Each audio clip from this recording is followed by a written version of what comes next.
30 seconds. That's what the sergeant screamed over the roar of the engine. 30 seconds to the ramp. The smell. God. The smell inside that Higgins boat. Diesel fumes, salt water, and vomit. Every man was sick, not just from the sea, but from the fear. I looked at the boy next to me, Jimmy. He was shaking so hard his helmet was rattling against the metal hull. Clink, clink, clink. He looked at me and said, "I don't want to die."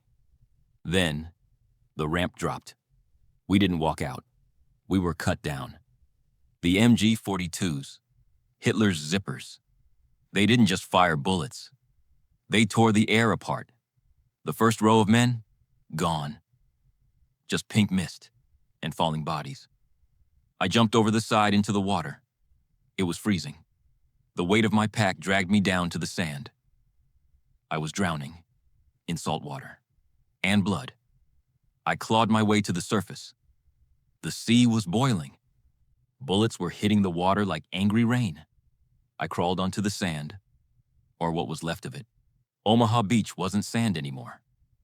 It was a graveyard of burning tanks and screaming men. "Keep moving," someone yelled. "If you stay here, you die." But moving was impossible. There was no cover, only the Czech hedgehogs, those iron crosses stuck in the sand. I hid behind one. I saw a medic trying to help a wounded soldier. A mortar shell landed right on them. 1 second they were there. The next, just a crater. I pressed my face into the wet sand and prayed. I didn't pray for victory. I prayed for my mother, to not see me like this. I don't know how long I lay there. Minutes?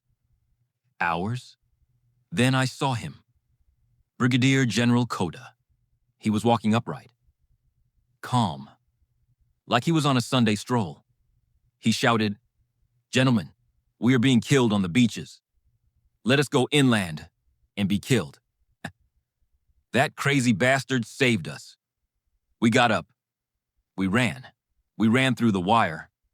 We ran through the minefields. We climbed that hill not because we were brave, but because we were terrified of stopping. We took the bluff. The guns went silent. I looked back at the beach. The tide was coming in. The water. It wasn't blue. It was thick. Dark red. A red tide washing over thousands of boys who would never go home. Jimmy wasn't with me. I never saw him again. They call it the longest day. For us, it was the day the world ended, and we were the only ones left alive.